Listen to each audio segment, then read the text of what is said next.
Hi, நான் Vijay Milton பேசுகிறேன். India glitz நேயர்கள் அனைவருக்கும் இனிய புத்தாண்டு நல்வாழ்த்துக்கள்.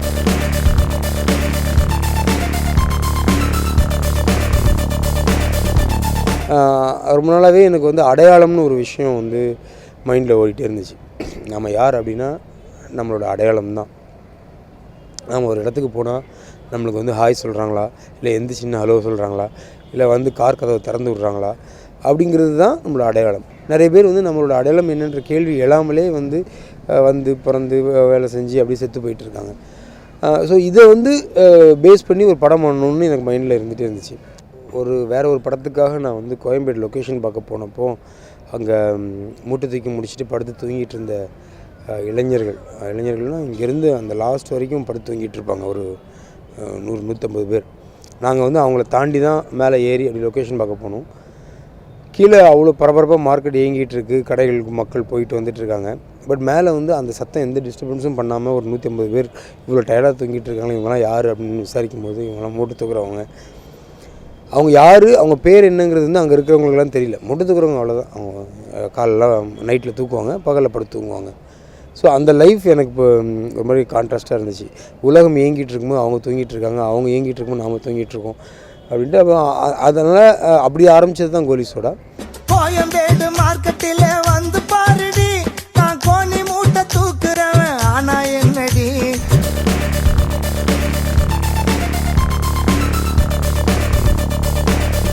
நம்ம எல்லாரோட குழந்தை பருவத்திலிருந்தும் நாம் வந்து பெரியவங்க உலகுக்கு மாறுற ஒரு தருணம் வரும்.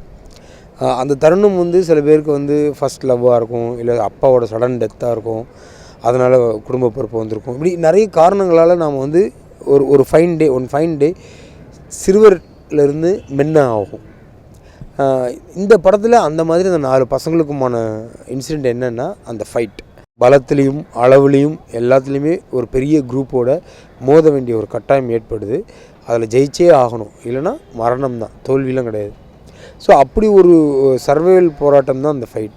ஸோ இந்த 14 வயசு பசங்க வந்து எப்படி ஒரு 20 பேரை, அதுவும் வளர்ந்த ஆளுங்களை அடிப்பாங்க அப்படிங்கிறது தான் இந்த படத்தில் வந்து நான் மீட் பண்ண பிக்கஸ்ட் சேலஞ்ச். ஸோ அந்த ஃபைட்டை வந்து முடிஞ்ச வரைக்கும் கடைசியாக தான் எடுத்தோம். ஏன்னா அதுக்கு எப்படி தயாராகிறது அப்படின்றது வந்து ஒரு பெரிய கேள்வியாக இருந்தது. அதுக்கு வந்து ஃபைட் மாஸ்டர் ரொம்ப ஹெல்ப் பண்ணார். ஒரு 4 பசங்க வந்து எப்படி 20 பேரை அடிக்கிறாங்க அப்படிங்கிறத வந்து கட் பண்ணி எடுத்தால் ஒரு சின்ன சினிமாத்தனம் வந்துருங்கிறதுனால ரியலாக 4 பேர் 20 பேர் அடிப்பாங்க, அவங்க பிரிஞ்சு எப்படி அடித்து ஜெயிச்சாங்கன்றது சிங்கிள் ஷாட்டில் எடுத்தோம். பட் அந்த சிங்கிள் ஷாட் ஃபைட் வெர்ஷன் வந்து ஒரு அல்டிமேட் அச்சீவ்மெண்ட் எங்கள் டீம் பொறுத்த வரைக்கும். ஏன்னா படம் ஃபைட் ஆரம்பிக்கும் போது அவங்க வந்து ஃப்ரெஷ் ட்ரெஸ்ஸில் இருப்பாங்க, நடுவில் கொஞ்சம் அடிபட்டுருக்கணும், அதுக்கப்புறம் ரொம்ப அடிபட்டுருக்கணும், ஃபைனலாக சட்டெல்லாம் கிழிஞ்சிருக்கணும். ஸோ 3 ட்ரெஸ் சேஞ்ச் எல்லாருக்குமே, ஃபைட் போட்டவங்க, அடித்தவங்க, அந்த 2 பொண்ணுங்க எல்லாருமே. ஸோ அந்த ஃபைட் நடந்துகிட்டு இருக்கும்போதே நாங்கள் அங்கங்கே ட்ரெஸ்ஸோடு ஒளிஞ்சிருப்போம், கொஞ்சம் பிளட்டோட ஒளிஞ்சிருப்போம். அதான் டப்புன்னு ட்ரெஸ்ஸை மாற்றி பிளட்டை போட்டு அனுப்புவோம். திருப்பி போய் அவன் ஃபைட் போட்டு அந்த எண்டுக்கு போனால் அங்கே ஒருத்தன் ஒளிஞ்சிருப்போம் அடுத்த கிழிச்சி வச்ச ட்ரெஸ்ஸோட. ஸோ இப்படி அந்த ஃபைட் வந்து எடுத்து முடித்தப்போ கிடச்ச திருப்தி வந்து பயங்கரமாக இருந்தது. ஃபஸ்ட் ஷோ தியேட்டரில் போய் பார்த்தப்போ அந்த ஃபைட்டுக்கு வந்து எல்லாம் எந்திரிச்சு கை தட்டினாங்க. ஸோ அப்போவே டிசைட் பண்ணிட்டோம், ஓகே இந்த படம் ஜெயிச்சிடணும். ஏன்னா அதை அவங்க நம்பிட்டாங்கன்னா, இந்த பசங்க அடிக்கணும் அப்படின்ற உணர்வு வந்து ஆடியன்ஸுக்கு வந்துருச்சுன்னா இந்த ஃபைட்டை ரசிச்சிருவாங்க. இந்த ஃபைட்டை ரசித்தா இந்த படம் ஓடிடும்னு நம்பணும். ஸோ அதுதான் நடந்துச்சு.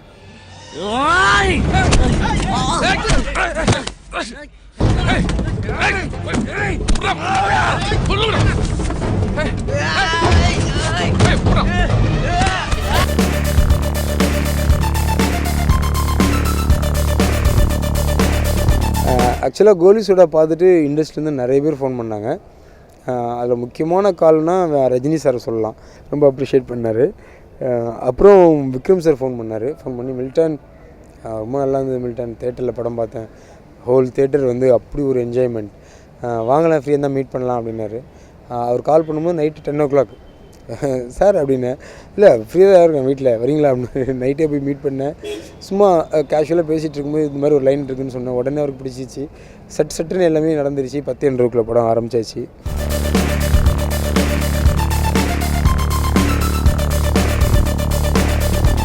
10 படம் வந்து நான் வந்து ஸ்கிரிப்ட் ரெடி பண்ணி ஆல்ரெடி கம்ப்ளீட் ஆன விஷயம். அதனால தான் வந்து இவ்வளோ ஃபாஸ்ட்டாக நடந்துச்சு.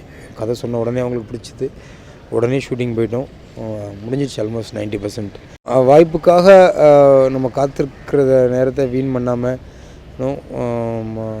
ஸ்கிரிப்ட் ரெடி பண்ணிட்டே இருந்ததுனால அது பாசிபிள் ஆச்சு.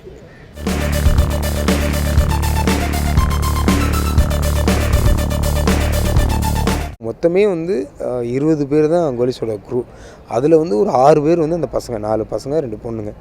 அதை தவிர மீதி 14 பேர் நாங்கள் வந்து 5 அசிஸ்டன்ட் கேமராமேன், 5 அசிஸ்டன்ட் டேரக்டர், ஒரு மேக்கப் அப்படின்னு ரொம்ப காம்பாக்டான ஒரு க்ரூ. 3 கேமரா வச்சுக்கிட்டு எடுத்த படம் தான் அது. ரொம்ப நல்லா இருந்தது. பசங்க வந்து ப்ளஸ் பசங்க வந்து ஏற்கனவே பாண்டராஜ் படத்தில் நடித்து பேசிக்காக அவங்களுக்கு சினிமானா என்ன, கேமரா எங்கே இருக்கும், அந்த மாதிரி பேசிக் விஷயங்கள் அவங்களுக்கு தெரிஞ்சிருந்ததுனால ரொம்ப ஈஸியாக இருந்தது. அதை தாண்டியும் இந்த 6 பேரும் வந்து பயங்கர டெடிக்கேட்டட் பர்சன்ஸ். இந்த மாதிரி ஒரு டீம் கிடைக்கலன்னா அந்த படம் பாசிபிளே இல்லை. ஆலிவர் பியூட்டி அழகு கண்ணாடி, ஆலிவர் பியூட்டி அழகு கண்ணாடி, ஃபைன் குவாலிட்டி உன் பர்சனாலிட்டி.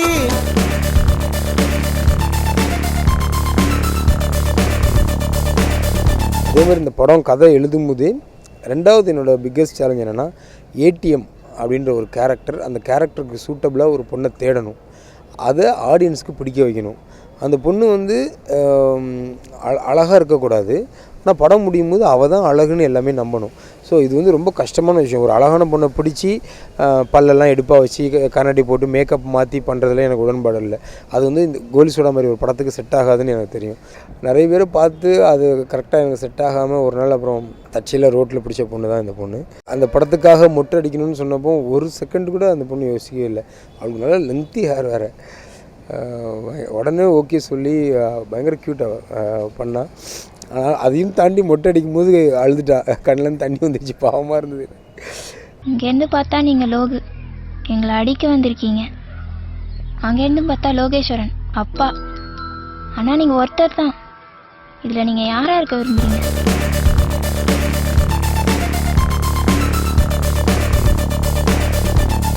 கோயம்பேடு மார்க்கெட் வந்து ஏஷியாவிலே பிக்கஸ்ட் மார்க்கெட். டெய்லி 1400க்கு மேலே லாரியில் வந்து போகுது.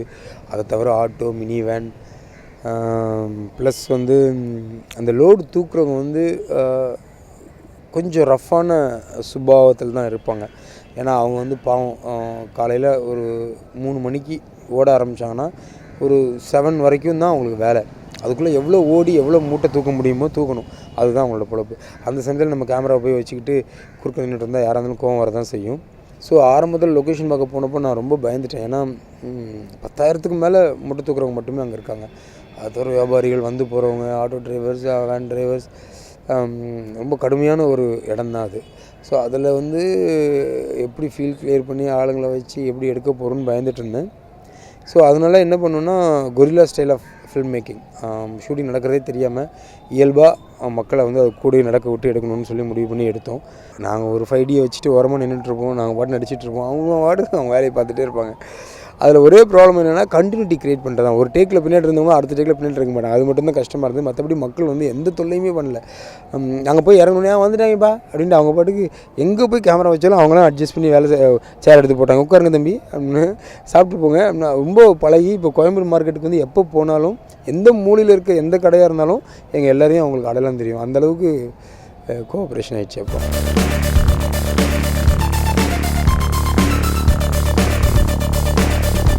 கோலிஸோட க்ரூ வந்து ஃபுல்லாகவே தேட்டர் விசிட் போகணும்.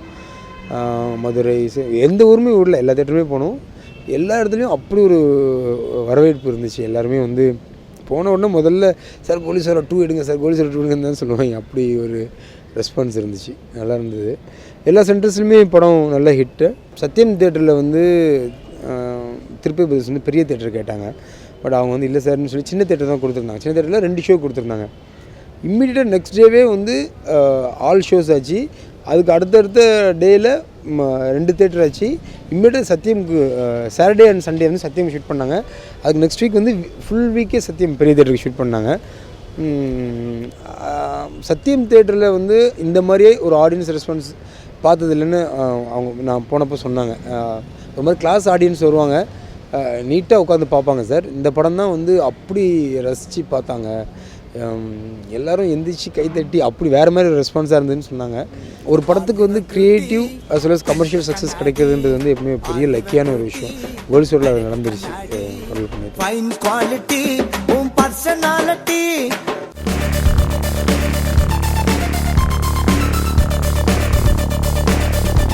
அப்படிலாம் நான் அழகாக இருக்கிற பயமாக இருக்கிறது என்ன வேலை செஞ்சனோ எந்த அளவுக்கு கமிட்மெண்ட்டாக வேலை செஞ்சனோ அதே தான் கோலி சோடாவுக்கும் பண்ணேன். Nothing more nothing less. ரிசல்ட்டுங்கிறது வந்து வெறும் உழைப்புக்கு மட்டும்தான் ரிசல்ட்டுனா தோக்குற எல்லா படமும் ஜெயிக்கிற படத்தில் இருக்க அதே அளவு உழைப்பும் வியர்வையும் இருக்குது. அது யாரையும் குறை சொல்லவே முடியாது. பட் அதை தாண்டி வேறு சில விஷயங்கள் தான் ரிசல்ட். உழைப்புக்கு மட்டுமே கிடைக்கிறது கிடையாது. அழகாக இருக்கிற பயமுக ஏன் ஓடலைன்னு எனக்கு தெரியாது, கோலி சோடா ஏன் ஓடிச்சுன்னு தெரியாது. அது அவ்வளோதான். அதையும் ஃபேஸ் பண்ணணும், இதையும் ஃபேஸ் பண்ணணும், அவ்வளோதான். அதெல்லாம் தெரிஞ்சிருச்சுன்னா கண்டினியூஸாக ஜெயிக்கிற படமே கொடுத்துட முடியாதான்னு இல்லை.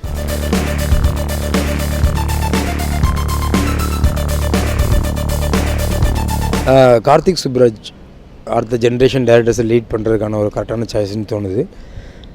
படமாக வந்து மெட்ராஸ் எனக்கு ரொம்ப பிடிச்சிருந்தது.